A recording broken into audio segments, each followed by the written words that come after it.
झुकना नहीं, टूटना नहीं। माया का कार्य है झुका देना, रौन देना और पश्चाताप मत करना। प्रायः कहा जाता है प्रायश्चित करो, पश्चाताप। हमारे पास समय नहीं है, राधा राधा राधा सब हो गया, पश्चाताप बढ़ा गए नहीं तो इसी चिंता में गलती हो गई।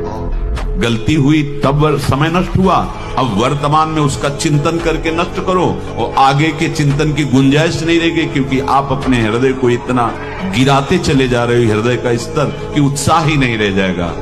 यह ऑपरेशन है सीधे भगवत प्राप्ति के लिए। भाग हरि की तरफ भाग। हृदय से कह रहा हूं, अगर नाम जप नहीं करोगे, भगवान का आश्रय नहीं लोगे, तो ऐसी हवा है माया की, तुम्हें कोई नहीं बचा सकता। वो आपसे ऐसे आचरण, ऐसी क्रियाएं करा देगी। अगर भगवान के आश्रित हो, चूक हो भी जाती है तो एक शब्द याद रखो, नामे भक्ता प्रणश्यति। भगवान कह रहे मेरे भक्त का नाश नहीं होगा। तमोगुण, रजोगुण का विकार, काम, क्रोध, लोभ, मोह, मत्सर, अभिमान, इन शत्रुओं को पराजित करने के लिए, आत्मा आनंद में स्वराज्य पर स्थित होने के लिए इंद्रियों का संयम, ब्रह्मचर्य अत्यंत आवश्यक है। एक छोटा बालक है, जाकर के बालकों ने बताया तुम्हारे पिता के गले में परीक्षित महाराज चक्रवर्ती सम्राट राजा परीक्षित ने मरा हुआ सर्प डाल दिया। तो उनका ऐसा, उसे चक्रवर्ती सम्राट होने का गर्व है, वो समझता है ऋषियों में अब ताकत नहीं रही। जल उठाया और कहा मैं श्राप देता हूं, आज के 7वें दिन तक्षक नाग आएगा और उस परीक्षित को काटेगा और वो मर जाएगा। कि जिसका चरित्र पवित्र होता है और जो अध्यात्मवान होता है, अध्यात्म से जुड़ा होता है, वो कहीं भी परास्त भी हो जाए तो विजय को प्राप्त होता है। जानकी जी से वाल्मीकि रामायण में हनुमान जी महाराज कहते हैं, माता प्रभु ने आज्ञा नहीं करी, मैं आपको पीठ में अभी बिठालता और इसके 10 मुंह थप्पड़ से तोड़ करके इसको बंदी बना के इसको रानियों सहित भगवान के चरणों में डाल देता। अभी पूरी लंका को अकेले विध्वंस करके इसके 10 मुंह थप्पड़ से तोड़ के रावण के और आपको पीठ में बैठाल के ले जाए, लेकिन प्रभु ने आदेश नहीं किया। कोई भय नहीं, वो भय दे रहा है। कोई शोक का कारण नहीं, वो शोक दे रहा है, चिंता दे रहा है, पता नहीं काम सफल होगा कि नहीं सफल होगा। और जब ब्रह्मचर्य, ऐसा कैसे हो सकता है? यदि एक बार ऐसा हुआ तो 1000 बार मैं प्रयास करूंगा और इस पर विजय। वो मतलब जिद्दी स्वभाव, एक निष्ठा, वो मेन पावर। हमारा मन का एक स्वभाव है, वो नवम बातें पकड़ता रहता है, पुरानी बातें पकड़ता रहता है, वर्तमान में कल्पना करता रहता है। हमारा मन पापाचरण के कारण अपवित्र हो गया, अपवित्र के कारण वो नकारात्मक सोच और व्यर्थ चिंतन, जिसे ओवर थिंकिंग कहते हैं, वही हमको परेशान कर रही, जो हमें डिप्रेशन तक पहुंचा देगी। अगर रोकना है तो भगवान के चरित्रों का गायन करो, भगवान के चरित्र सुनो और नाम जप करो, ठीक हो जाओगे। आज अगर अभी आप अपनी मृत्यु स्वीकार कर ले कि मैं मरा, तो आप लाखों को भयभीत कर सकते हैं। तुम्हें देख के लोग भयभीत हो जाएंगे, सब भयभीत होने लगेंगे। यह आदमी मूडियल है, कब कहां, इसको कोई भय नहीं है।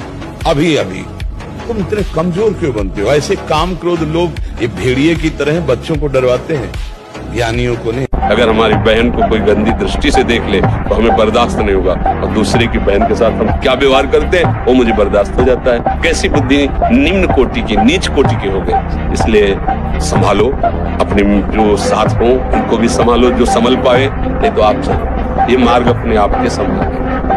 वृत्तियों को बिगाड़ देने वाली ये चेष्टा है। मरणम बिंदु पातेन जीवनम बिंदु धारणा, भगवान शंकर का अमिट सिद्धांत है। जो वीर को रोकता है, धारण करता है, वो अमर है, वो स्वरूप हो जाता है। ब्रह्मचर्य प्रत्येक मार्ग के लिए बहुत सुंदर नींव है, चाहे वो गृहस्थ में जाए, चाहे किसी खेल में जाए। गांव में पहले तो 10-20 पहलवान होते ही थे, अब समय बदल गया है हमारी राष्ट्र सेवा में। तो अगर ब्रह्मचर्य तो स्मृतिवान है, धैर्यवान है, बलवान है, तभी वो राष्ट्र सेवा में लग पाएगा। जो ब्रह्मचर्य रहता है उसे शरीर बल, मनोबल, बुद्धि बल, वचन बल, ये सब जागृत हो जाए। वचन बल जो बोला वही लागू होगा, मनोबल जो संकल्प किया अंदर वही बाहर क्रिया प्रारंभ होगी। देह बल, रात दिन मेहनत करो फिर भी थकान नहीं। आप कुछ समय तक व्यवहार करके देखिए ब्रह्मचर्य, फिर आपको खुद पता चलेगा कि कितना आनंद प्रदान करता है ब्रह्मचर्य।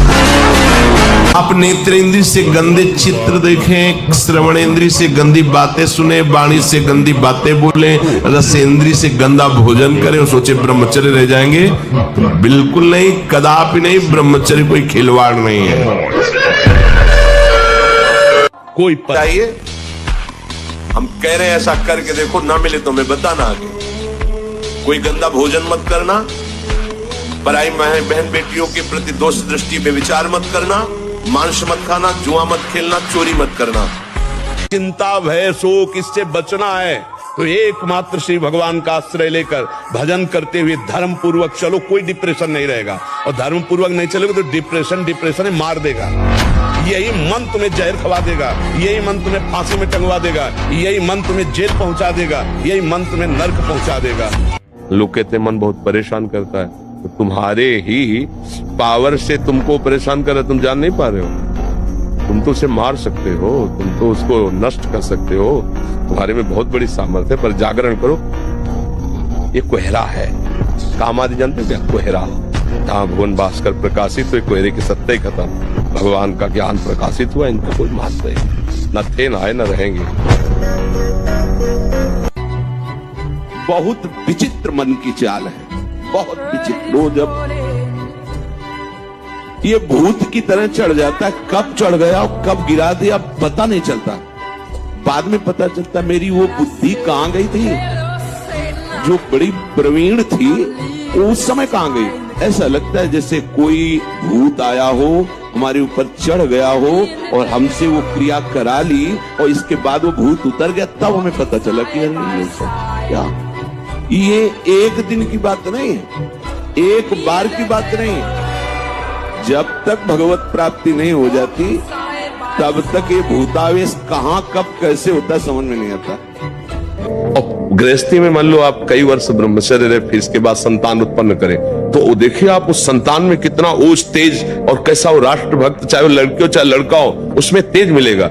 लोग समझते नहीं, ब्रह्मचर्य में एक महान पावर है। ब्रह्मचर्य एक आध्यात्मिक शक्ति है, चाहे स्त्री हो चाहे पुरुष।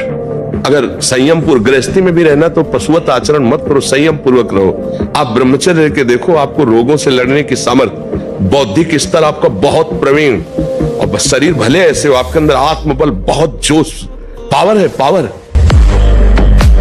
जिसको ब्रह्मचर्य धारण करना है ध्यान देकर सुनिए। सबसे पहला कार्य उसकी दिनचर्या में, चाहे बच्चा हो चाहे जवान हो या जो कोई भी हो, सूर्य उदय के पहले रात्रि के चौथे प्रहर में ही जाग जाना चाहिए। प्रातः 4 बजे बिल्कुल जग जाना चाहिए। और जो 8-10 बजे तक सोता है वो कोई भी हो ब्रह्मचारी रह ही नहीं सकता। वो स्वप्न दोष का शिकार होगा, वो नाना प्रकार की कुचेष्टाओं का शिकार होगा, पक्का। प्राणायाम के द्वारा प्राणों का संयम, शरीर को व्यायाम के द्वारा स्वस्थ, आसनों के द्वारा वश में कर लेना, आहार के द्वारा पवित्र बुद्धि करना, इंद्रिय भोगों का दृश्य श्रवण संभोग, इनसे दूर रहना, इंद्रियां पवित्र, तब जाके वीर ऊर्ध्वगामी होता है। जिस समय आपके हृदय में कोई गंदी चेष्टा करने की भावना, उस समय कहां गया आपका विवेक, विचार, भगवत स्मरण कहां गया? क्या करने जा रहा हूं, किससे कर रहा हूं, कौन है जो मुझे प्रेरित कर रहा है? कहां है विवेक आपका, कहां है ज्ञान आपका, कहां है आपका सत्मार्ग का वो दृढ़ संकल्प जो भगवत प्राप्ति के लिए, भगवत प्रेम के लिए, भगवत चिंतन के लिए आपने स्वीकार किया है?